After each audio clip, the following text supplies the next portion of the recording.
All right, good evening and welcome to this special edition of Showtime TV. I'm your host, Omar Rashada. Today's topic of discussion will be African American men in the prison system, and I have some distinguished guests joining me live right here on Facebook Live, Zoom. I have Haneef Salaam, Cephas, Corie Priest, Imam Umar Hassan, and should be joining us a little later will be Rachelle Wilson. Gentlemen, good evening and thank you for being a guest on tonight's program. Good evening to you too. Thank you for having me. Okay, brother. Good evening. Okay, brother. Imam Umar.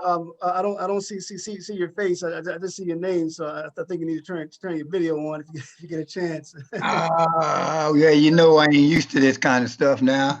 Oh man, you need that. Now tell me what I'm supposed to do here, since you hear me but you can't see me. Yeah, I think it's a button that you click on.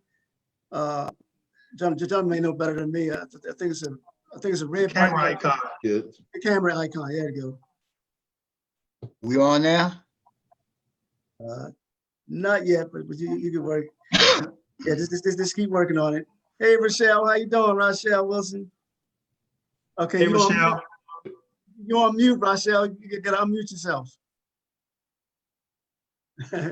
All right, so while Sister Rachelle and Imam Hassan are working on their technology, we'll start with Haneef. If you guys all can just introduce yourselves and just talk about what you do in terms of working with in the prison system or working with brothers who are either incarcerated or formerly incarcerated. Brother Haneef. As stated, my name is Haneef Salaam, and I currently work with the Wilmington Hope Commission as the In-Reach Coordinator. In that position, I'm primarily responsible for recruiting individuals into our reentry court program, which is a program focused on individuals returning to the city of Wilmington who are a high risk to recidivate. The program has been in existence for about 4 years now and is doing well. In addition to that, I'm a community advocate with the Smart Justice Coalition, also on the board of directors of the ACLU. And I'm just passionate about reentry, man. Like ever since I came home and turned my life around, I've been determined and focused on having a career helping other people avoid the things that I had to go through. So I've been blessed to be able to wake up every day for the past 10 plus years, being able to earn an honest living doing something that I love. That's great. Okay, Andre. I'm Andre Cephas. I work for Chester County Department of Children, Youth, and Families right now. For that, I work with Jack McDonough to get the federal halfway house situated. And at the same time, I worked for 20 years at the Department of Children, Youth, and Families on the Ferris campus. So, you know, and even in the work that I'm doing now, I still am in the prisons, making sure compliance is done, and you know, just talking to people, man, just giving them hope is what I call it. You know what I mean? And working with parents, trying to get their kids back, and just, you know, the whole system runs together. And it's something that, you know, it's like Haneef was saying, you know, some things is just, it's fun to do. And that old cliche, if it's fun, then it's not work. It's kind of, that's what it is. You know what I mean? Like, I left one job and kind of thought that I was done with doing that. As soon as I left it, I missed it. So I kind of went back to doing it. So that's where I am. Okay, Corie. So good evening. My name is Corie Priest. I'm the Community Engagement Specialist for the Delaware Department of Justice, the Attorney General's office. How did I get here? You know, coming home from incarceration, I knew I wasn't going back. Came home in 2011. It made a concerted effort to change my attitude, my negative peer influences, and my behavior to be the beacon of hope for others. I got into the reentry world working at the Hope Commission, the Achievement Center, where I was the In-Reach Coordinator. Moved on to Newcastle County Supervisor of Reentry, and then landed at the Delaware Department of Justice. Now, currently, the role is primarily to build trust between our communities and law enforcement, the AG's office, and police municipalities throughout the state, but also bringing awareness to the Delaware Department of Justice about the plight of really Black people in the criminal justice system. I've been there, I've done that, lived in these neighborhoods where they're the most, neighborhoods where the need is the most, resources and education, and and so I bring that perspective to the office, the reentry perspective, the what it's like to come home, the what it's like to sleep on the floor at Howard R. Young, and now DAGs, prosecutors come to me and ask me, how do we resolve cases in a reentry manner? And there are mass amounts of resources and services that are out there that I have in my Rolodex that I can lend to prosecutors when they're resolving cases. I also am on the board of the DCRC, the Communities of Support Subcommittee. I co-chair that. JJAG, many different coalitions and consortiums that I'm on. But one of the things I do is help people with their pardons and expungements and commutations. A lot of people don't know that process. I give them the information and I can refer them to either Dominique Troy or Ms. Butler to clear their records. But also folks who are sitting inside of our facilities who wants to come home. I can put a comprehensive reentry plan for those folks so they can present to the parole board and the commutation board. Okay. A fellow journalist who's a guest and she's taking notes. Go ahead, Rachelle. Make some intelligent noise. Go ahead. It's your turn. Just peace and grace, everyone. Can you hear me? Yep, loud and clear. Yes. Okay, super. So I know Corie, I know very well, and I've heard of Haneef Salaam. So I don't know, but I'm Rachelle Wilson. Corie already knows who I am, but basically, bottom line, I am a mother, I am an advocate, and I use journalism from every form as my medium to advocate as an active, advocate. Okay, and Imam Omar Hassan. Yes, sir. Can you hear me? Yep, I can hear you loud and clear. And I heard listening to everybody who's doing something right now. My history goes back about 45 years in terms of trying to keep young people out of the system and teaching them how to have more respect for our people. And right now, I'm just on the Governor's Council of Correction, me and Brother Muhammad Salam and Brother Warfy,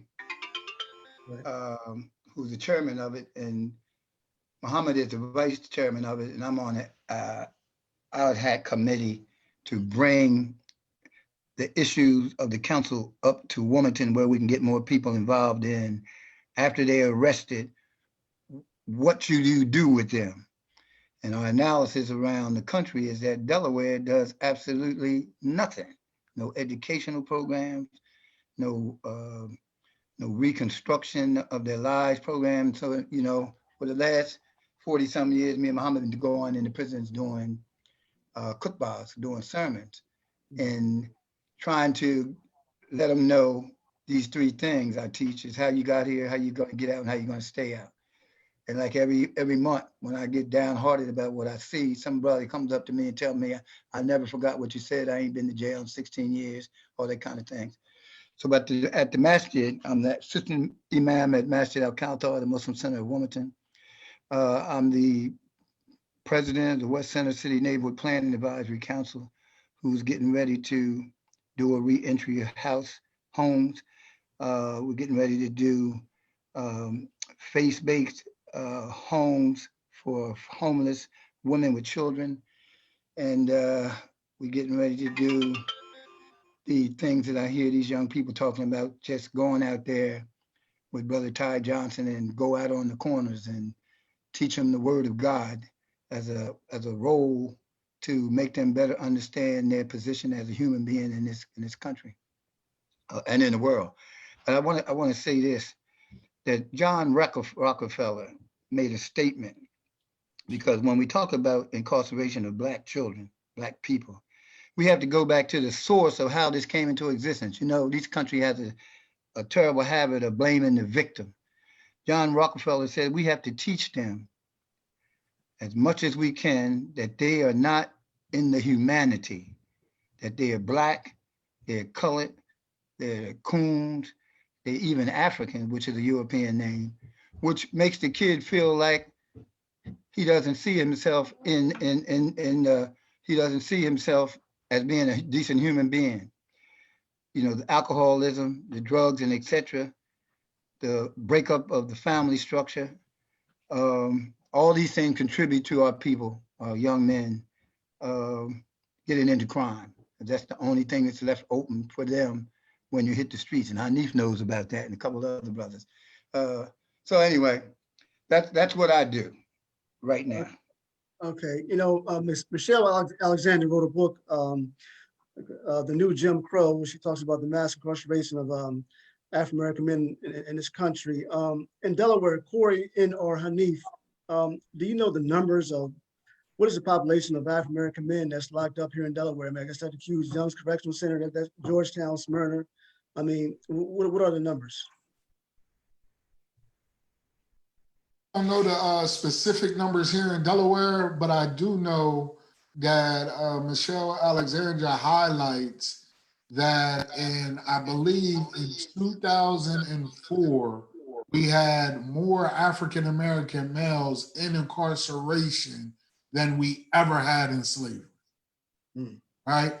And I do know that 33% of Delaware's population is under DOC supervision, so meaning incarcerated, at a work release, or in the community supervised on probation. And so that's 1/3 of Delawareans. And I do know that over 80% of them are African American men. So, you know, we don't have exact numbers, but we talk about 1/3 of the population being in DOC custody and 80% of that being us. You know, that's a lot of people. That's majority of our Black males within our communities. That's majority of our leaders from the neighborhood, our fathers that are taken away from their families. So. Right. Yeah, so I don't have those numbers, but like Haneef said, there are astronomical numbers in terms of DOC supervision of African American males in our state. And as we're on Michelle Alexander, she has a quote, you know, arguably the most important parallel between mass incarceration and the Jim Crow is that both have served a defined meaning and significance of race in America. Indeed, the primary function of any racial caste system is defined by the meaning of its race in time. Slavery defined what it was meant to be Black, right? A slave. Jim Crow defined what it meant to be a second-class citizen. And today, mass incarceration defined what it means to be Black in America.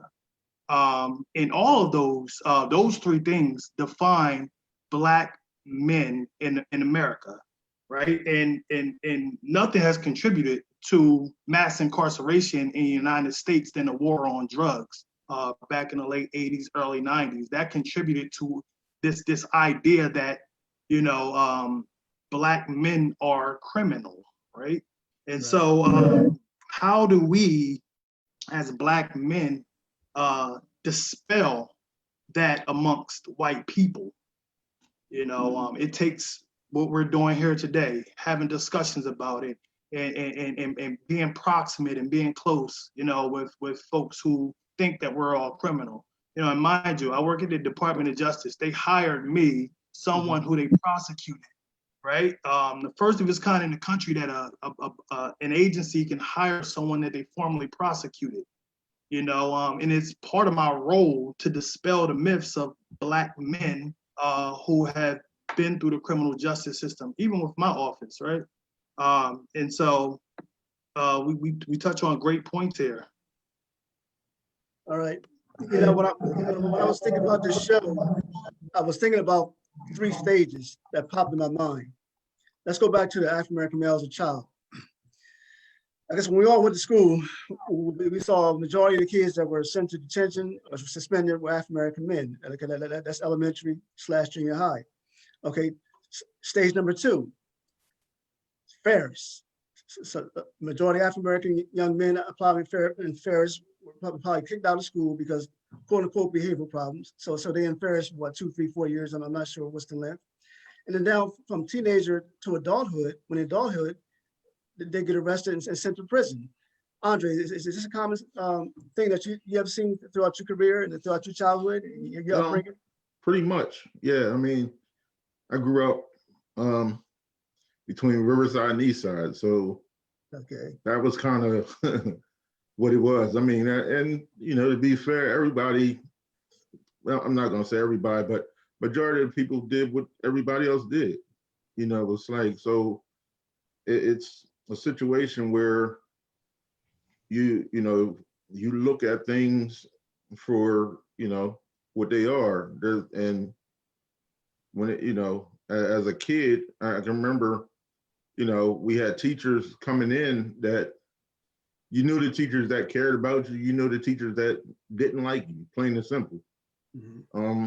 And, you know, and that, like you said, led to, you know, detention, to the suspensions, to the, you know, the kicking out of school, and, you know, and then, you know, so, and refer back to what Corie was saying about how, you know, that makes you feel as a young man.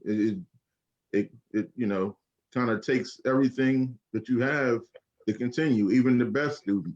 It takes the best, you know, it takes all you have to complete a day sometimes. But then, you know, you take it from there to a bunch of people, a bunch of kids that kind of lose faith in the whole situation, and they're home 3 days a week, you know, mom and dad going to work. So there's nothing for them to do but mischief. And you know, and then that's when you have the beginning of the documentation towards the pipeline, you know, and that's how that goes. And then, you know, now I feel like there's an effort now. I don't want to say it's to save money, because now it seems like the way that this situation is now, you know, is the way it should have been back then. But now there's an effort to kind of, you know, work with the kids, throw them the resources, throw them everything.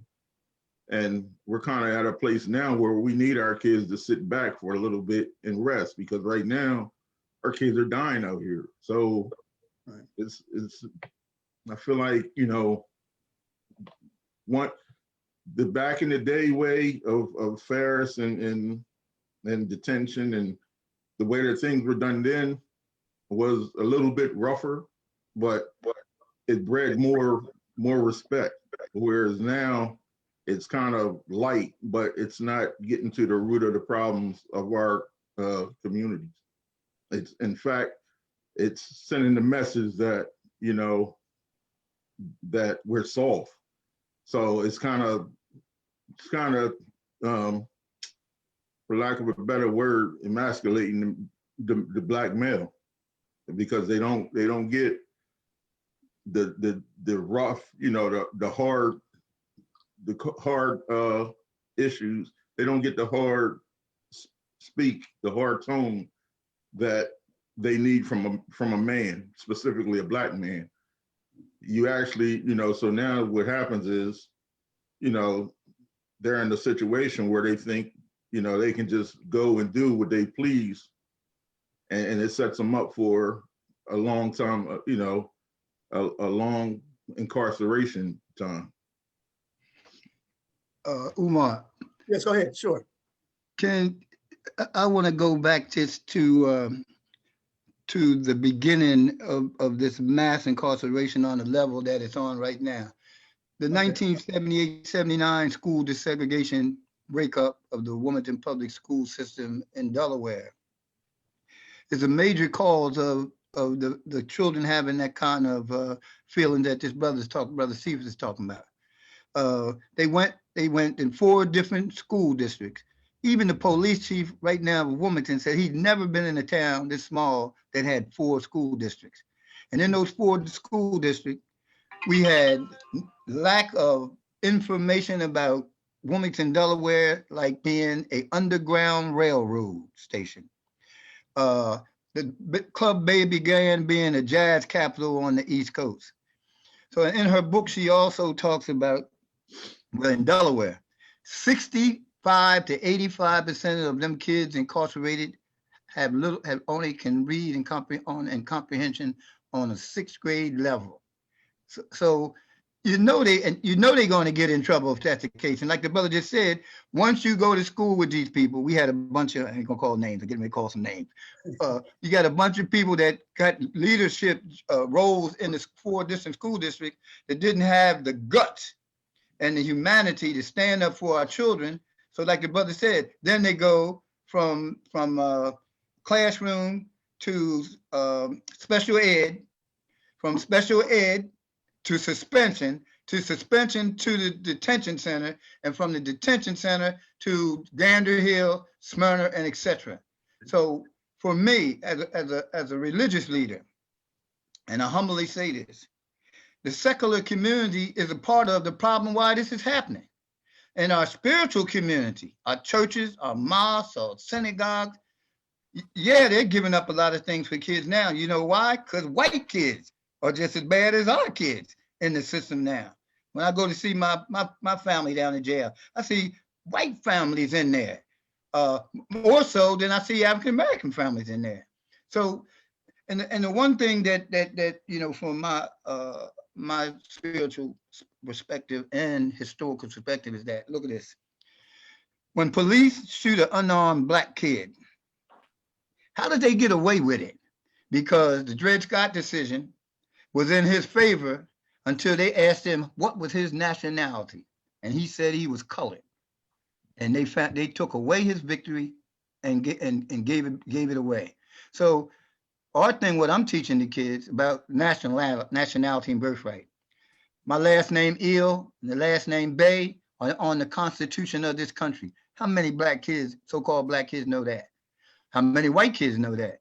Another thing is the Black codes underneath the Constitution of this country said there's no rights that a Black, a colored, a coon, a Negro, even an African American, that the white man has to respect. And until we get that kind of crap out of the way, that's why I'm hoping that Uncle Joe, because I'm going to get right to him, been knowing him all my life, the new president, I'm going to get these kind of things to him. He's a lawyer. He was a senator for 30 years. He was vice president for 8 years.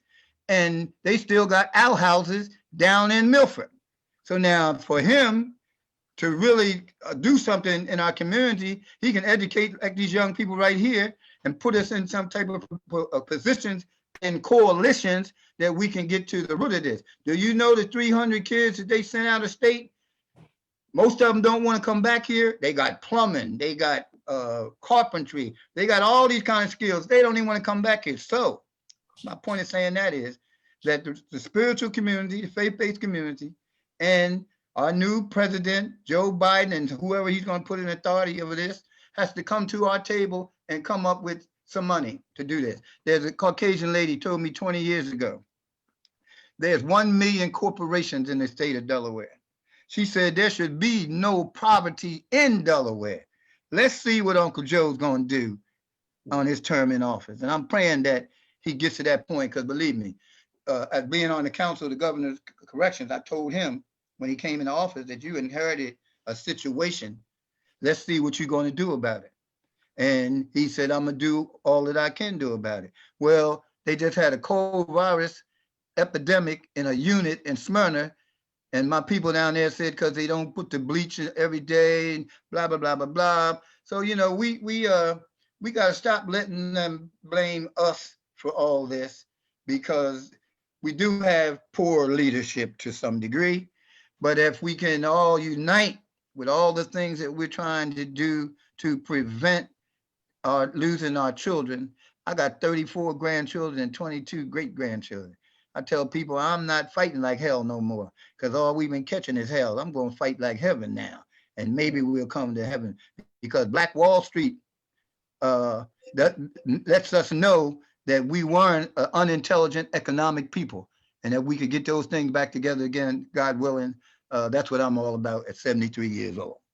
Right, right. You know, when you mentioned the segregation thing, it kind of reminds me of my parents, because both my mom, well, when my parents were going to school, it was either Howard, PS, or Wilmington High. So my dad went to Howard, and my mom went to, no, my dad went to PS, my mom went to Howard. But you mentioned family. Rachelle, I want to go to you. Your son, Jason, is currently in prison. So I want you to go back to that day when you were in court and when your son was sentenced in prison. Wow, that's a hard thing for any mother. What went through your mind? How were you able to, how are you still able to handle your son being locked up in prison?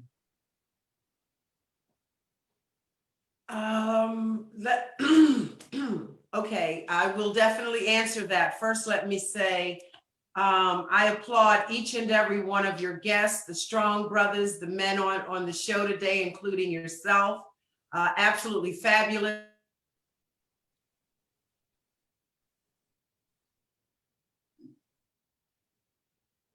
Absolutely amazing energy. So I appreciate being the only woman in the group. I appreciate that. But this Zoom thing is hard for me, but I'm learning it. I'm getting the grasp of it. I would like to say to the Imam, I would really like to partner with you somehow, some way, to bring more awareness to the lack of cleaning and sanitizing and bleaching inside of the prisons.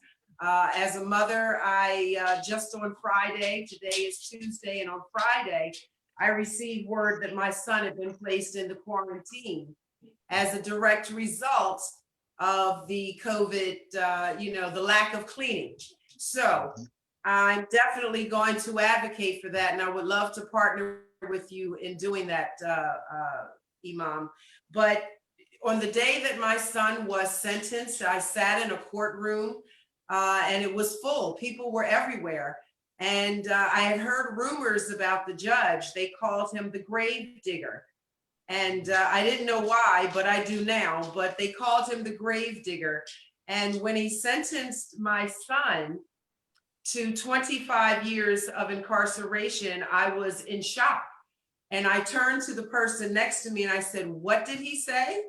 And they said, they just kind of looked at me and said, 25, and it was shocking. I jumped up, I ran, I screamed, no, out of the courtroom, all the way outside, and just kind of hung onto the pole to kind of catch my breath. But ultimately, it was the shock that the person right before my son, Showtime, was a white male who was being sentenced for a robbery, very similar to the one my son was being sentenced to. And he was 6 years.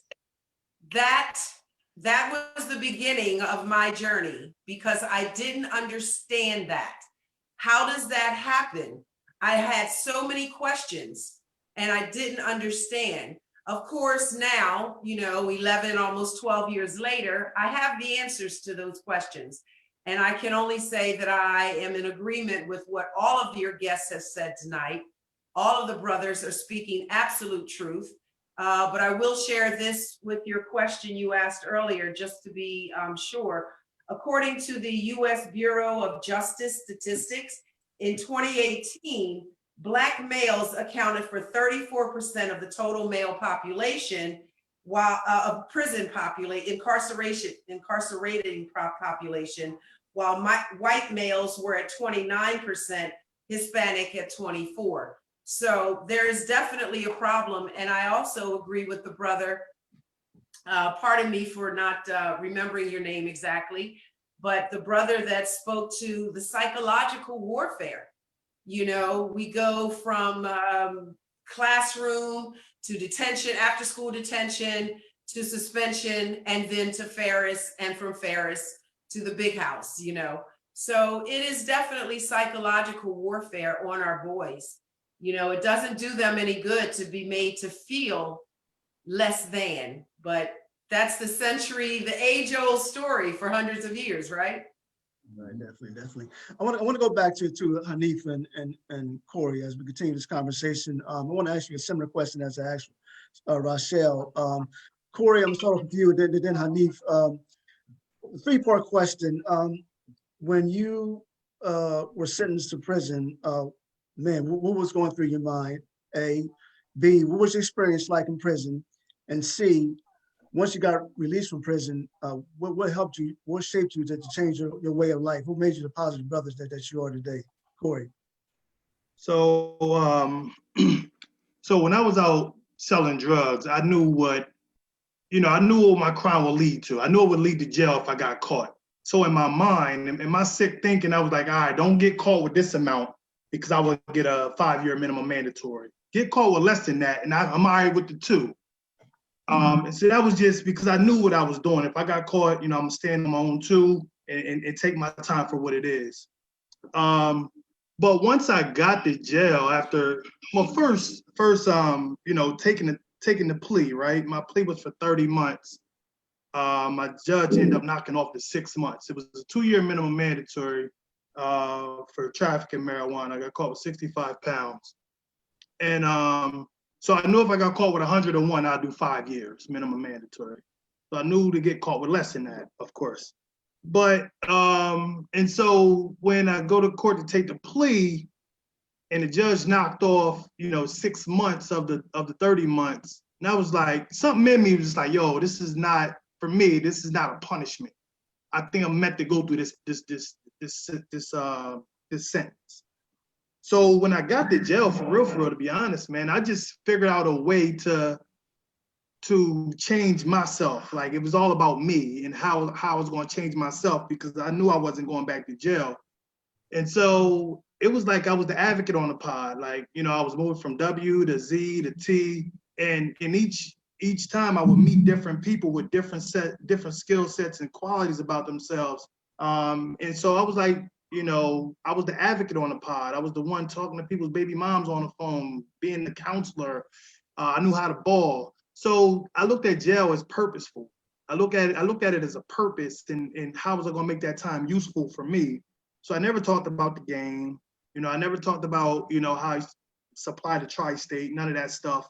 But I knew who I wanted to become when I came home. So I was doing that stuff inside, getting books sent in about child therapy, and because that's what I thought I was going to be when I came home. And then I did the CREST program. I really didn't like the CREST, but the CREST gave me a perspective that we're all in this together. I got rapists, I got murderers, I got drug dealers, I got thieves, I got robbers, all in this one place, and everybody hated that place. And so I was like, how do I make this time beneficial for everybody in here? So I just started grinding. I just started grinding to the top of the house. I was the liaison between DOC, treatment staff, and my guys. And it was time to go job seeking. So I put my experience in jail on my resume, which got me a job in mental health and substance abuse. Never knew nothing about that stuff. I just said, you know what? I'm gonna be that helper that I was designed to be. And so connections gave me a job, and that was the best job that I ever had at the time, and then so the attitude had changed. Like, I'm like, I can sell drugs, but I need to do something different. I need to be the beacon of hope, because I worked in booking and receiving, and everybody in booking and receiving would come in and they would leave and say, yo, I ain't coming back to this effing place. And I would see them come back like 3 weeks later. I'm like, yo, what happened, man? Man, they got me on some BS. So I used to hear they got me on some BS every night. Yo, they got me on some BS. So I knew to not tell these CEOs I was gonna leave and never come back. I said, yo, you know what? I'm gonna leave and I'm gonna come back to give back. And when if y'all ever read about me, it's because I'm doing great things in the community. So if y'all read about me in the paper, I'm doing great things. And that's exactly what happened. I worked at the Hope Commission, and like 2 or 3 years after coming home, they was allowing me to go back into the prison to run group. I couldn't believe it, because they wasn't even allowing people to visit at the time after coming home for 2.5 years. Now they allow me to just walk the halls and go on any pod in the institution without a rover and run group, you know, so it was just amazing. And, you know, I had a great mentor. And so this is the last part of the question. I had a great mentor in Charles Madden, who, you know, he was like, that was my guy, you know what I mean? And he never judged me for the mistakes I've made. And so, you know, he was the guy who we grinded. He was my mentor in high school. And then he started moving up this ladder, and he took me along with him, but he never judged me for going to jail. And so I knew I was going to come home and he was going to put me in position, but I had to work to get there. I had to be credible to get to that place, you know. And you know, now I'm at the Attorney General's office, and you know, I got to be credible there. I have to be credible in the streets, and I have to be credible at board meetings. I have to be credible everywhere, just because I want to be the beacon, I want to be the change agent, and I want to be the trailblazer. All right. Okay. Haneef? Well, yeah, similar to Corie. When I was arrested, it was expected, right? I was stuck in a street mentality, and I just felt like, you know, when you go to jail, you don't earn your stripes until you go to jail, right? And in my brain, I knew it could even be an ongoing cycle until I reached a point where I did a significant amount of time that would make me want to stop, right? So on my first arrest, when I got to jail, it was a shock for me, right? Because Gander Hill is not like watching Eyes on TV, right? It's not like any movie that you ever seen or anything like that. But, you know, unfortunately, jail is the true school of hard knocks. So while I was in jail waiting for my bail to be posted, I was with some of the worst criminals who was only schooling me on how to get better at what I was doing, right? And I had no desire to change. So, you know, with my first charge, I was smacked on the wrist. But with my first charge, when we talk about the criminal justice system, see, I was just fortunate enough to have a lawyer, right? I was caught with 26 vials of crack cocaine, right? Mm-hmm. And once my lawyer had got the substance removed from the vials, this came out to 0.01 grams, which is a simple possession charge. At the time of my arrest, I was charged with trafficking cocaine at 42 grams, right? So it's already ways that the system, once we get hooked in, once our bad decisions catch up with us, they pile it up, they trump it up, right? Because nobody should be selling drugs, but if I'm providing a way for myself just to eat, and I'm caught and I'm like, okay, you got me, it's no need to pile and try to trump it up to try to be a grave digger for me, right? So fortunately, I had a lawyer and I ended up with just a smack on the wrist. And so I thought everything would be good. They told me I could go home on probation, but I would have to complete a program. And I took everything for granted. And it was the worst decision I could have made. My initial charge was in 1999. Every year after that, for the next 4 years, I was incarcerated for a violation of probation. Whether it was not having a job and not providing pay stubs, whether it was smoking marijuana, or whether it was I missed one too many curfew checks, right? Mm-hmm. All technical violations that sent me back from anywhere of a period of 90 days up to my last bit, I did 12 months on a violation. Right, so I know how it feels to get caught in that cycle of helplessness and hopelessness, thinking this is all I got and things will never get better, right? But on that last bit, when I got 12 years, no probation to follow, in my brain, I was thinking I'm free again. I could go back to hustling the way I used to. As long as I don't get caught by the police again, I'll be great, right? But 2 months into that 12-month sentence, I found out that my girlfriend at the time, my wife now, was pregnant with my first daughter. And I was just distraught because in the streets, all I ever wanted was a son or a daughter to just allow my legacy to live on. God forbid if I ever got a lot of time or got killed in the streets. So now that I finally got blessed with this seed and the fact that I was incarcerated, I would miss the whole pregnancy, the birth of my daughter and everything, really played a major role in my thought process, right? And it really kicked in once my wife started having complications with the pregnancy. It turned into a high-risk pregnancy, and my daughter being born 3 months early. And me as a father, just knowing that your daughter's being born early, her mother's on bed rest, and you're helpless, there's nothing you could do. I despised that feeling as a father. So at that point, when my daughter was born and I missed that pregnancy, I told myself that when I came home, I was going to be a good father to my daughter. I told myself, I committed that I would never write my daughters a letter from jail, and they would never talk to me on a jail call, right? And that was my mentality finishing up my 1 year bit. And when I came home, my wife and I went to go see my daughter, check on her. It's our first time being able to go to the hospital and see our daughter together. And when we got there, the nurse said, the baby's totally fine now.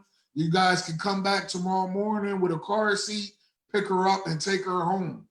And to me, that was my sign that, Haneef, you have to stay connected to this baby.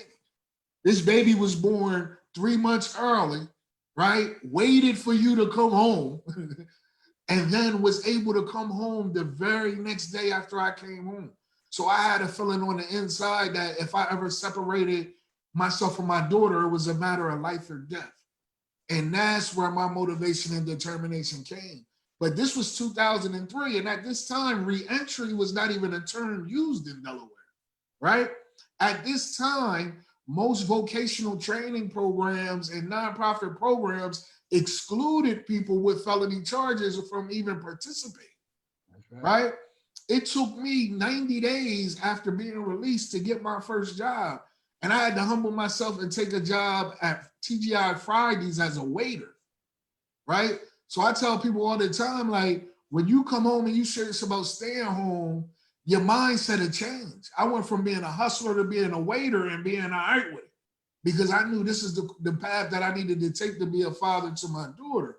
So after working at Fridays for a few months, I saved up money. I started up my own business doing home renovations, my first love, carpentry work, right? And was pretty good at it, and did that for about a year. And then until I got into an accident and I broke my collarbone and 4 ribs. So construction was off the table. I had to redefine myself and figure out what I was going to do. And as I was rehabbing, I would just thought to myself, man, this is way too hard. I said, what if I could find a way to earn money, provide for my family by helping the people who are going to have to go through this when they come home, or helping people avoid even going to jail so they don't have to go through this. And I learned about Public Allies. I joined. I was an intern for Public Allies for 2 years, where I met Marla Blunt Carter, and she just gave me all the knowledge she had about program planning and grant writing. And I just dove in. I started volunteering with nonprofits. You know, by now we're at 2005, 2006. And unfortunately, I still could not land a job in Delaware. After my 2 terms with Public Allies, after all the connections I made, I will always hear, Haneef, you're great, and we think you'll be great, but due to the federal laws and policies to the grants we get, we can't hire, right? So I had to go to Philadelphia, and unfortunately, an associate said, listen, I'm gonna turn you on to this welfare to work program in Philadelphia. They're not worried about your background. You're gonna be a case manager, and you're gonna be getting paid $26,000 a year. I was ecstatic. I got there and found out most of the people there was making 35 and up. I still didn't care. I was like, I got a salary. I'm somebody's case manager. And I took it and I ran with it. And working in Philadelphia, it really switched my mentality, because now I had to figure out, how was I going to be successful in this field? And what I told myself was, you have to keep the same mentality you had in the streets. So when you was in the streets and you was trying to sell the most and make the most money, now it's about how many people can you help. So I used to dig in and work with all the females I could to get jobs, to help them get houses, to help them better their situation. It led me to be a director up there. I really got a lot of experience. And after being up there for 3 years, I just came back home and started pouring my gifts and my talents here in the Delaware.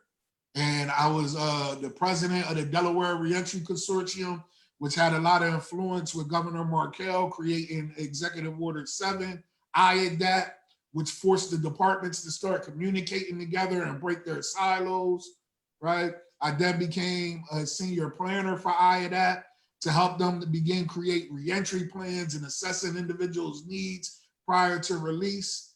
And I just kept going from there and kept building. So I just love starting things, new initiatives, new programs. I enjoy building them up. And then once they're stable, branching out, because we have to attack this thing from different ways, right? Because as you mentioned, we have the school to prison pipeline. That's exactly what you guys was talking about earlier, going from the classroom to the prisons. And nationally, the powers that be dictate and predict prison populations based on how many African American boys fell to 3rd grade. So that's why how Iman was talking about most of these guys only have a 6th grade education, because once they fail 3rd grade, they're already targeted for detention, for in-school suspension, for fares.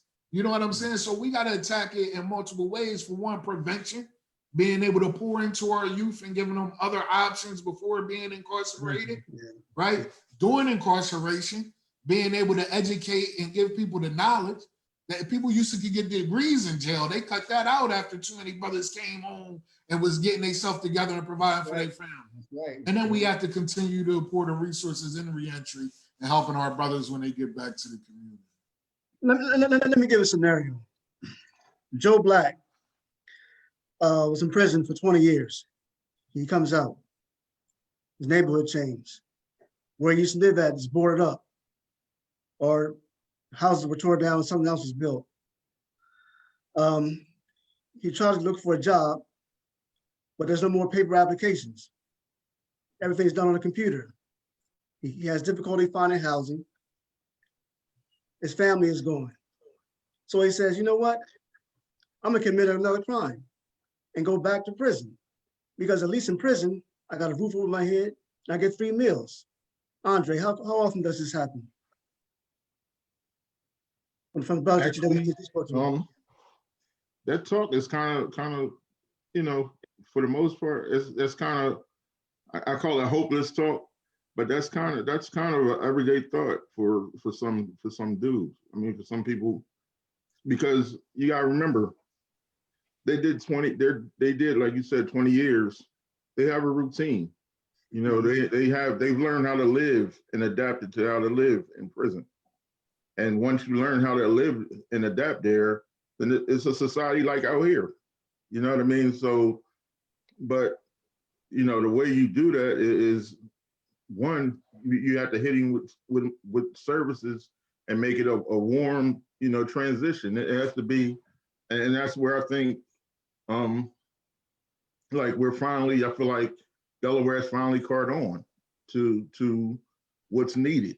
You know what I mean? Because, you know, a person coming home like that, like they said, you know, he first come home, he don't have no ID, he don't have no driver's license, don't have, you know, the education programs got stopped, you know, so, you know, even to the point of, like you said, the paper application at the Plumber Center, they making you fill out applications on a computer before you can even go to an interview. So you can't even go out and look before you do that. So there's a lot of that contributes to stinking thinking. And it makes a person think like, well, shit, I mean, didn't mean to curse, but I mean, I might as well go back there. I can run my kid, I'll go back and run my rackets. I'll be all right. You know what I mean? But that's not what they really want to do. They really want to be out. But, you know, the hopeless part of it is that they don't know how. And that's where cats like, Haneef and Corie is in them spaces now where before that wasn't a place. Like, we didn't have these services that are in place to target people coming at the reentry population, which that's huge, because that you got people that come out, it's only a matter of time, you're coming out, who's to say mom didn't pass away while they were locked up, you know what I mean? Or mom don't want them living with them. Right. That person might be you know, a trouble or that person that he offended may be on that same block, or everybody knows them. So that person don't want them living with them.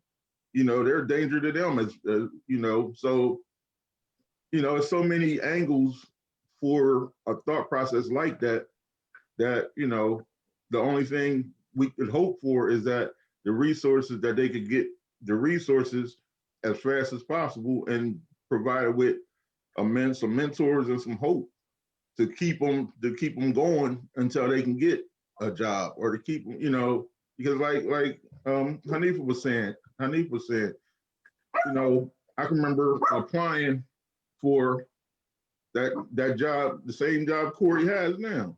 And, you know, they told me that because of my record, that, you know, they wouldn't even consider it. You know what I mean?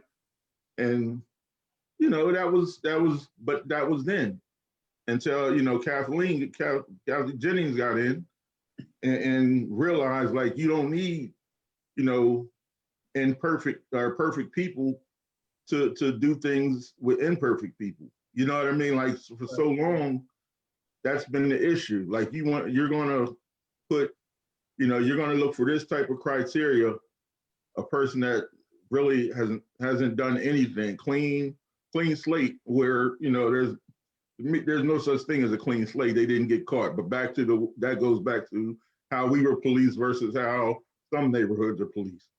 But even with that, you know, you're gonna look at, the first thing you do is look at a hiccup or something on somebody's record, and immediately that application goes in the trash. Well, you know, in mine's, you know, I had same charges like Haneef was speaking about. You know, all right, but, you know, that was one bump, and time passed, maturation happened, you know, education was had, and here you are, you're still getting shut down. But, you know, I always knew how to keep on, you know, going and going, how to keep pushing for jobs. Okay, Umar Hassan, you know, I want to talk about community activism. Before the program, I was looking at documentaries with Nelson Mandela, who spent 27 years as a political prisoner, as well as Geronimo Pratt. He was a former Black Panther member. He was framed and he was spent 27 years in prison. So how often do you see brothers in prison that's political prisoners? You know, they're in there because of their political and ideological beliefs and the fighting for the struggles of the people? I've got four brothers that I grew up with that's been in jail ever since we was in our 20s. They got all kind of ailments and they can't get a compassionate release, because if they do, they'll be able to tell the outside all the things for the last 40 years that the prison has done to make sure you come back. Most of the people that I run across and I help, they have some religious, number one, a lot of them go in the penitentiary, and it's the first time that they even recognize that there's Christianity, Islam or whatever in there. So they fall into that, some for security. If you're in the Muslim group, you know all the brothers going to protect you, or if you're in the Christian group, you know they're going to protect you. So that's who I've run into over the last 30 years mostly, and helping them come back. And my brother, James Cofield from the Union Baptist Church, he does the same thing over there. We keep them from going back because we start putting our trust in the creator of the heavens and earth. And that way has been the best way in my age bracket. You know, people come out, get religion, I don't like using the word, change their lifestyle, start thinking more about, like Haneef said, about their families and the idea that he wasn't with them when the little girl was born. My son has been in jail 20 years. No DNA, no eyewitnesses, no nothing. He was 19 years old and he got 20 years. His co-defendant got 2 life years plus 10, two life sentence plus 10, had never been locked up before in his life. And like that sister said, I was freaking devastated, right? And then the prosecutor, who had been a prosecutor for 30 years, he was passing away from pancreatic cancer. And he said the war on drugs hasn't been working. See the conspiracy in this thing to keep him locked up? He said, he said, my son may have been innocent to a little girl that knew his wife, but sometimes the children have to pay for the sins of their parents. And I got away with an attempted murder charge 30 years ago. So he got life plus 40 years with no shooting a gun up in the air. The only thing he had on his record. See, we got to also, like that sister said, we also got to do the things that Haneef and the other brothers talking about, but we also have to get to the political and social aspects of the crime in the Black community and the war, the conspiracy to keep Black boys locked up in jail. It's like when I was young in Riverside. Do you know that if a husband and wife tried to got a house in Riverside, that the powers that be said the husband couldn't stay there? See the conspiracy again? Wow. So, you know, this thing of being incarceration is a money thing. And I'm tell you how old I am, but I just came to the conclusion studying 3 years ago that even the international slavery systems, all of them was about money. So incarceration is about money. Look at these cats and these guys in other states who built prisons and didn't have nobody to put in them. So what did? They started going to lock people up. Same way after the Civil War, when three brothers would stand on a corner, they lock them up and then ship them out to plantations, etc. They used to do that in Delaware. So, you know, this thing of being incarcerated and coming out and trying to get yourself together, like Haneef said, has to be a change of your mind. My dad used to say, change your mind and your butt will follow. And a lot of kids don't have that kind of inspiration because, number one, they don't know who they are. They don't know the glory in the historical history of our people, not only in America, but before. Like I said in the beginning of this conversation, that John D. Rockefeller says, as long as they keep us out of the human family, of the humanity, and teach us these names that we're not, then they can do whatever they want to do to us. They destroyed Black Wall Street. Black Wall Street wasn't just in Tulsa, Oklahoma. Wall Street was created in New York as its headquarters, where so-called white Wall Street is. So if our children and the other Americans understood all this here, America would be a better place, and that's where I'm at. Not just I came out of the army, wanted to kill all white people. Came out of Vietnam. When I hated them, I wasn't no better than they was. And by the grace and mercy of God Almighty, I changed that mentality. I got a job down the dock. I got a house. I got a car. You know, so we have to teach our children and teach our brothers how to stay whole of that spirit, and it's already inside us. We got two voices inside of us. One tells us to do the negativities, and the other one tells us not to do it. Every human being got this. So I asked my little great nephew, what voice you listen to when you get in trouble? He turned up and looked at me and said, the bad one. So you know the difference between good and bad. That's what we have to instill in our boys, our young men, and the family structure. One more thing. The devil had a party one time, and he was congratulating people that, you know, his students or whatever, who had done crazy stuff. So he came to one group, they said, I broke up a brother and a sister. You haven't done nothing. I broke up two cousins, you haven't done nothing. And then one said, I broke up a husband and his wife. And the devil hugged him and said, you've done a marvelous thing. So this is one of the major reasons that Black men and some women can't get their lives together, because they don't pay attention to that little voice inside of them. I'm hearing both of these brothers, all three of these brothers, and I can tell from, especially Haneef, I can tell that that little voice inside of him got to him and gave him the determination not to give up just because he was down, you know. And that's what I teach on the spiritual aspect. And when I go into prison, I don't tell people come to my religion. Go to any religion that gives you peace of mind, and if you're sincere to it, you'll be all right. And a lot of them, you know, come up to me every month. And when I get downhearted and say, I'm getting that H up out of here, because I think that most of the people in power that can do something about it are have the lack of courage to really stand up maybe you're gonna lose your job, or maybe you're gonna lose that. I ain't afraid of losing nothing, because God is still in control of all of this, and you can look at the weather and see that America is in deep trouble. You can see that every country, every nation that's following this hypocrisy that we call a democracy are all having the same problems with their kids, with drugs, alcohol, the whole gamut, murder. So, I hope I answered your question. Yeah, definitely, definitely.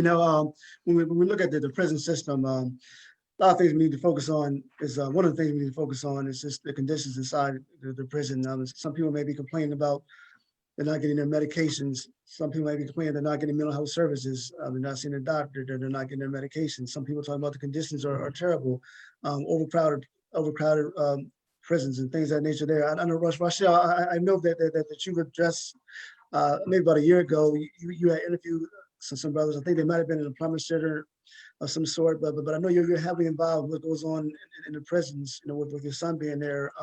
What are some of the key concerns that you may have in terms of what's going on inside the prisons? And then also, I think you have conversations with some of the political figures here in the state of Delaware. First and foremost, again, I reverberate every single word in agreement with the wisdom of Umar Hassan. Like, I enjoy listening to his wisdom as he speaks. He speaks the truth.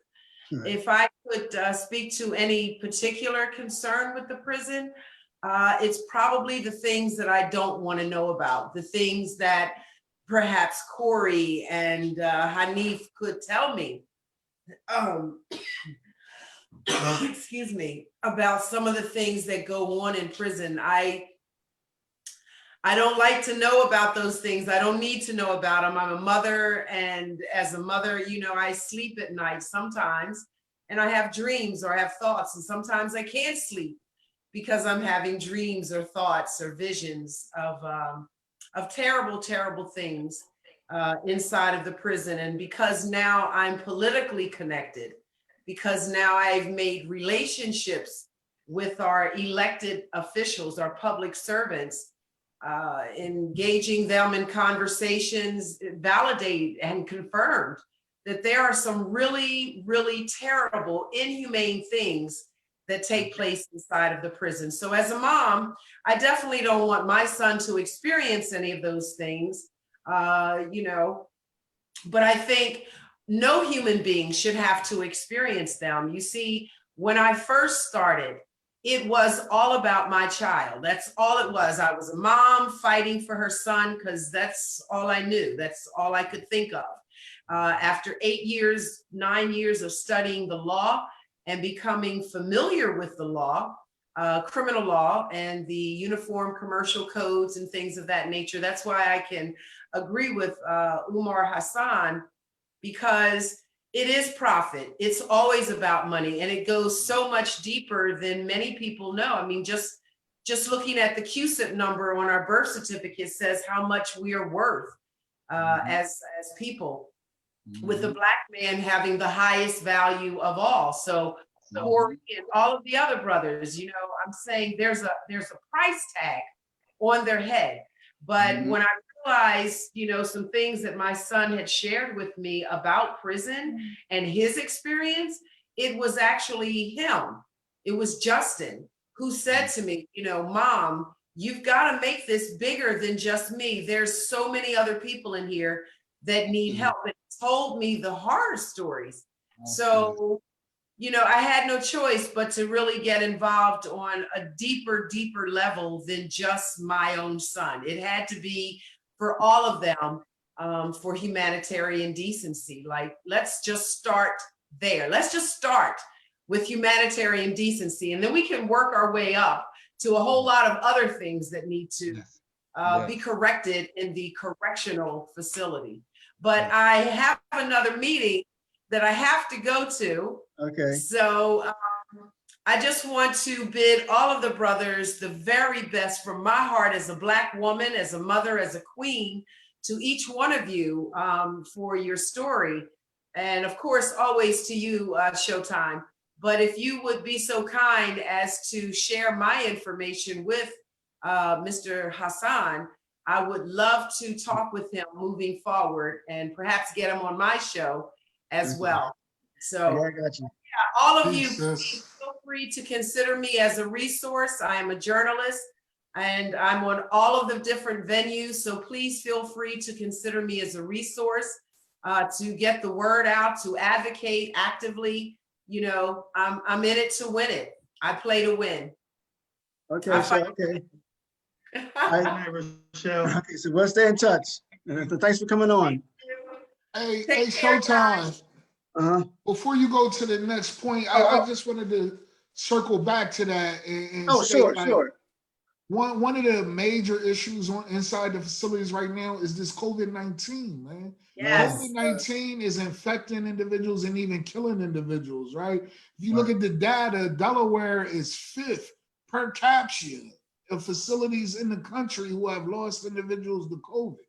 And when you talk about our powers that be and our elected officials, I hate to say it, but I'm gonna be real. They know what's going on in these facilities. They know that they're torturing our people. They know that our people health are at risk, and they're not doing anything.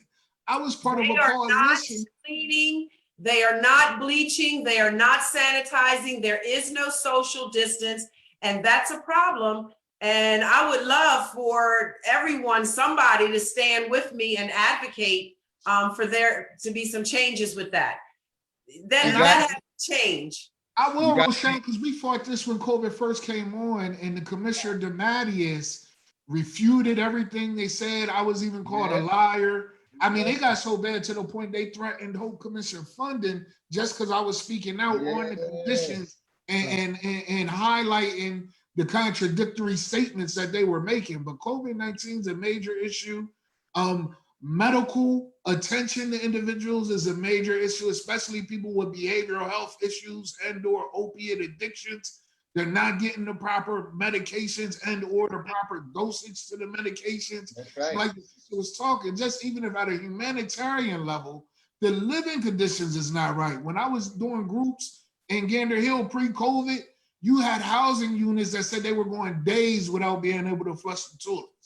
Right, you got housing units where in some cells and some people living areas, it's water leaking, dripping into the cell, right? And in certain housing units over Gander Hill, they got 3 bunks in a room. With 3 bunks in a room, that means an individual can't even sit up straight on their bed. They have to be laying down at all times. Outside of the individuals that are still being housed and sleeping on the floors. So if we want to talk about these conditions are bad, but elected officials neglect it. You bring it to their attention and they deny it, or they say it's not that bad, or of course the inmates are complaining because they're inmates. But we got some serious issues going on in these facilities. And you know what?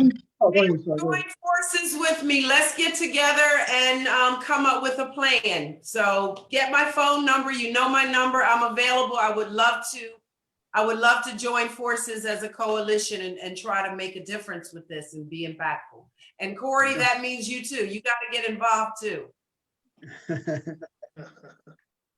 Okay, email Peace and grace, everyone. Okay, take care, Queen. I'll talk to you.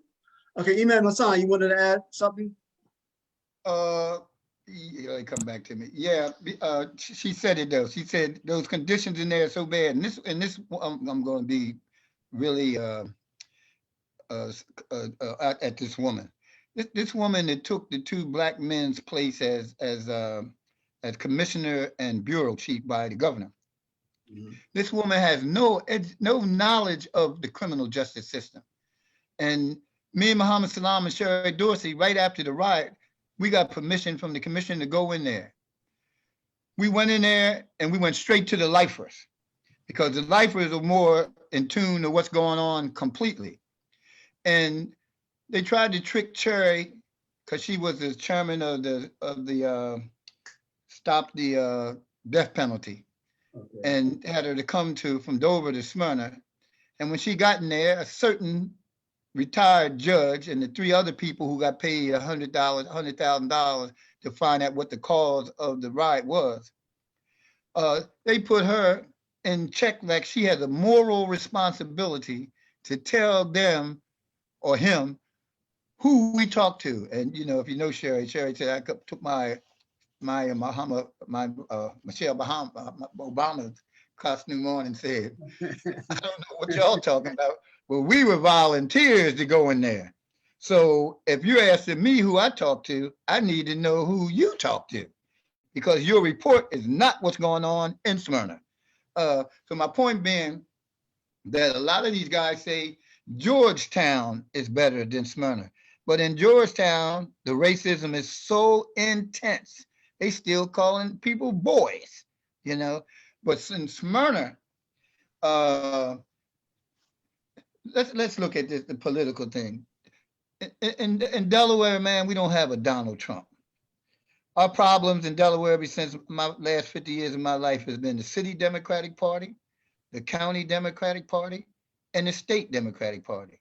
The state Democratic Party and Department of Correction is controlled by the not neo conservative and the Ku Klux Klan and them other groups. How you know that? Because we ran into them. You know, when we had Steve Martelli as the president of the Guards Union, he raised so much heaven about all this that they voted him out of office. May God have mercy on his soul. And I want that sister to know that more mothers got to stand up, because these Europeans ain't never denied the Black woman the rights of everything that was going against us, you know? So if we get more mothers, even if it's just 5 in her little group. I think I originally met her at the NAACP with Mousy and them. But, you know, the coalitions of us who are not afraid to stand up and tell the truth to these people, it needs to be done. And I'm praying that the Biden administration, because he's going to take on a lot of the good things that Obama did, is going to be established here in the first state. Otherwise, he's going to be just like the one Donald Trump. You know what I mean? Because I grew up with the Joe. You know me personally, you know, in the whole gamut, you know. And I told the governor when I went to introduce myself to the governor said, I know who you are. I don't know too many politicians in this country that know who you are. I said, then why aren't we doing the American right way to do things in the prison system? And I'm done. Right. So let me ask, Haneef, so if the political figures are not doing anything about the conditions in his prisons, is there someone you can go higher, on a higher level to, over top of their head? I mean, again, I'm gonna just keep it real and give my personal perspective. John Cornyn hasn't speak to about the DOC situation since the riots, right? So, you know, the governor is the one who appoints the commissioner.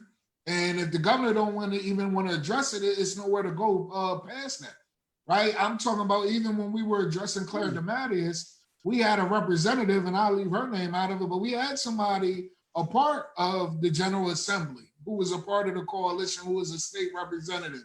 So, you know, I think the solution in turning this around is unity. We have to come together in unity and solidarity and be able to speak our piece in numbers. No one coalition to be able to do it on its own. And then we have to go take our unity to where they at. So it's going to take a couple trips down Dover with us to be 100, 200, 1,000 people deep, demanding that we get change and continue to follow up and speak up, right? Because it's not always about the elections. It's about the 2 to 4 years in between the elections and us holding them accountable. So if Cornyn turns his back and we don't hold him accountable, then it's just going to be swept up under the rug. But we have to come together as a people and be willing to go and speak to these injustices and demand that something be done about it. That's right. I agree, brother. Right. And Corie, I want to go back with you. You mentioned a plea bargain earlier. I was talking to one of my guests.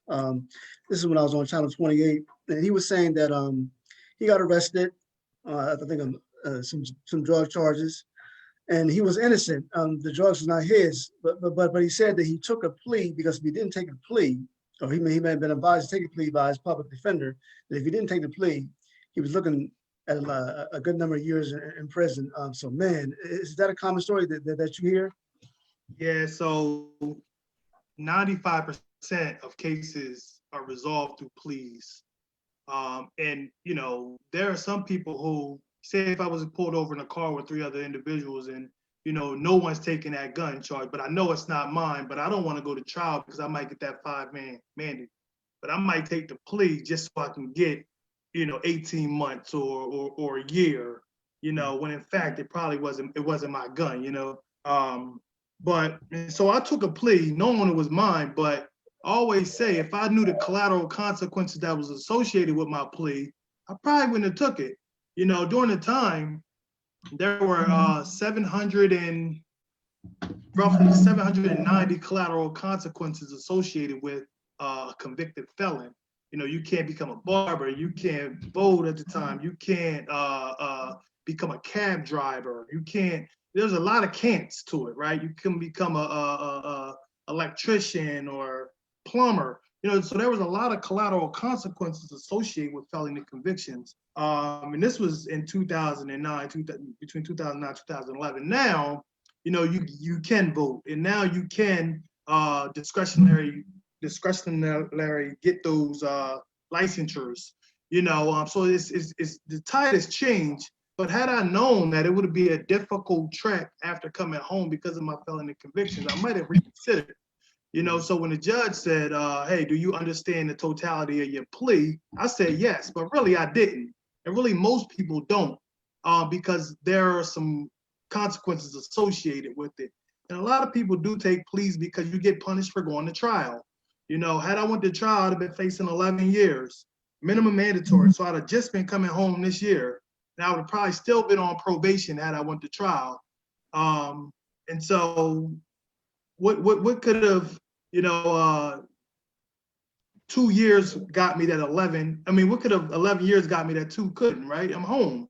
You know, I'm in a prime situation. And so the plea bargain system in our criminal justice system has to be looked at, has to be revamped, because I don't want to be punished for going to trial. But you know something, brother? The public defenders, I call them the pretenders, the public pretenders. All of them get their paycheck from the same place, the state of Delaware. So as soon as you go in there, just like they did you, imagine and I know you was in jail with a whole bunch of them that had the same, I took the plea, man, because I didn't have a lawyer, and they don't represent you, you know? I had a great lawyer too, to be honest. I had a great lawyer. Yeah, the first thing they want you to do is take a plea bargain. They did that to me back in a shooting I was involved in 1983. The guy told me there ain't no self-defense law in here. You're gonna have to take a plea to something. I said, you can give me 12 redneck Caucasians from Cecil County, Maryland on the doggone jury. But he's a 2-time convicted felon, shot at me 14 times, and I shoot once, and I'm going to jail, I get locked up? Come on. But I busted that system back then for a lot of people recognizing, nah, you ain't got to take a plea bargain. And then those laws that what you just spoke to, if you're in the car with somebody and they got drugs or whatever, it ain't yours, but nobody speaks up, then it's a conspiracy, everybody gets a charge. How many brothers and sisters in jail like that there? So everything gonna have to be looked at. Now that we got, and Uncle Joe's coming in here, we got to bring these things up because it's the time for us to bring it even up to the federal level, Haneef, even on the federal level. Put Delaware statistics against other places like New York and Pennsylvania, like I told you, and you probably already know. Them brothers that went to Pennsylvania, them 200-300, don't want to come back to Delaware and finish out their time, the ones that got, you know, a whole lot of time, because they got so much education for economics, possibilities when they come home, and etc. So these are kind of things, hopefully with that new General Assembly, I heard you say, Haneef, that we got some people in the General Assembly now is going to speak up on these issues. Yeah, and you know how they came into existence? Me and Sam Guy, 20 years ago, made the boundaries of the political system now into existence. They're coming into existence right now. That's why we're getting more people of color. We're getting more young people coming in the General Assembly. And I'm optimistic that this thing is going to change. And everybody wants to know, well, how long it's going to take. How long as God wants it to take? Because, you know, this mission of doing this is just not our mission. God is still in control. You know what I mean? So that, you know, I'm with all y'all. Right, you know, right, about what you're saying is good. And if we, again, like that sister said, if we come together and support one another, you know, yeah. And Omar got my email address. I know where you at, Haneef, I'll find you. But the rest of you, I got some young brothers at the Masjid that I'm training, and I want them. We met the brother from the Urban League. We met a brother who going on the corner, preacher, young brother going on the corner and giving out food and stuff. And I told them the same thing I'm telling y'all. We need to get together as a coalition and support one another. Stop letting them dangle a little one carrot. We going after the whole bunch of carrots, God willing. So I just want to get that in there.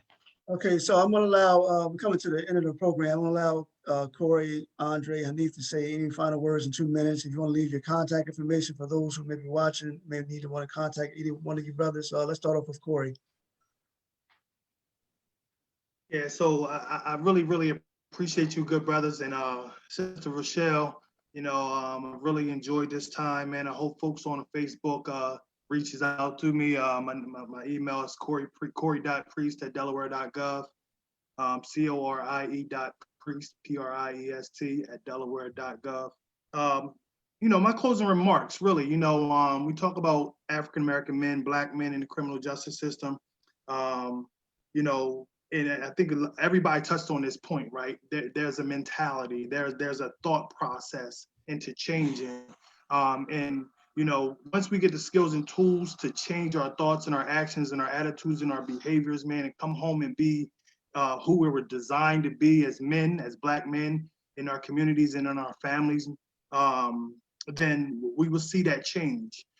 Change is difficult, change is hard. But we need to make a concerted effort to build back the fabric of our families and our communities, and not let a mistake or a lapse in judgment that lands you in prison with a felony determine the outcome of your life. Just in December 27, 2019, the state of Delaware now allows felony convictions to be expunged. And I hope everybody get to that point where they want to clean their records up, get pardoned, get expunged, and follow the path of righteousness and be great.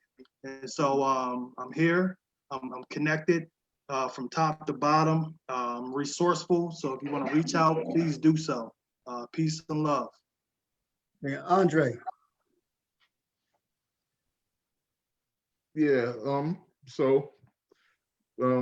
I just want to, hopefully, continue the path that we're on. It seems like we're definitely, as far as adults go, we're definitely going in the right direction as far as, giving resources and reentry programs and, housing and all those type of things. We also need to not forget about some of the things that are going on in the prison system right now. I know, there's a concerted effort to kind of combat some of them things right now, but as everybody spoke of, we need to unite and get so we can hopefully get some more things done. But just on a whole, I just feel like things definitely are looking at, as far as a reentry, as far as reentry goes, things are definitely looking positive. It looks like it's going in a positive direction. I think as juvenile wise, I think we need to revisit that and the sentencing and how we doing that with serious, with gun crimes and gang crimes. I feel like, by allowing our children to get out at 6 and 9 months, we're setting them up for life in prison or death, the way that things are going now. So yeah, just hit me up on Facebook. My name. Okay, thanks a lot. But okay, Haneef. Yeah, I want to first thank Omar Showtime, man, for having us on and bringing this topic to light, man. It definitely needs light upon it with African American males caught up in the criminal justice system and reentry. And like I said, I'm so passionate about reentry because I just believe in helping brothers come home and stay home. So if it's anybody that's watching who is recently released or knows somebody that's recently released and need help or support, just tell them to come over to the Achievement Center, 38 Vanderbilt Avenue. We right across the street from Job Corps We do accept walk-ins. We will help you get a resume, give you some job leads, and direct you to any services that you may need. If you have a personal issue that you want to talk to me about, it's best to connect with me on Facebook, Haneef Salaam, or on Instagram, Haneef302. And in closing, I want to say, man, we all know that we have problems with the criminal justice system, but we have to individually and collectively use our voice and speak to what the problems are. So contact your elected officials, your city council person, your senators, your state reps for your area. Let them know what your issues are. And if you want to join a coalition, the Smart Justice Coalition is more than willing and able to work with you. If you like to join forces with myself, again, reach out on social media. And our next initiative that we really want to do to bring a smart justice to the system is to end Operation Safe Streets. I believe Operation Safe Streets has been abusing its authority with its ability to be able to search individuals' person and homes without a warrant. And we can separate that. Let the police be police. Let probation be probation. Let's create some task force and some units within the police department that could be smarter, right? We're still looking at murders with an arrest rate of like 3 to 5%. Almost 90% of the individuals that commit a murder or a shooting in Wilmington is not being arrested. So, allow our police to find ways to have smarter tactics, but we can end Operation Safe Streets. Let's stop abusing people's rights just to put more people into the system. And Haneef, what are the hours of operation of the Achievement Center? We're open Monday through Friday, 9 to 5. On Thursdays, we're open till 8. Okay. Okay, Umar Hassan, you got about a minute and a half. Any closing comments? My closing comments is I appreciate all these brothers. I'm very proud of them. And whatever I can do to assist you, my email address is hajji2004@comcast.net. And I got a crew of young brothers and getting more that I want them to get involved in these kind of things. And because I'm retired. All right. And thank you, brother. Thank you, brother, for allowing me to be on here tonight. All right, gentlemen, thank you all for coming on. I can thank those who are watching. Please like, subscribe, and share. Until next time, stay safe and have a blessed week. All right, gentlemen, thanks a lot. Good night. Guarantee you.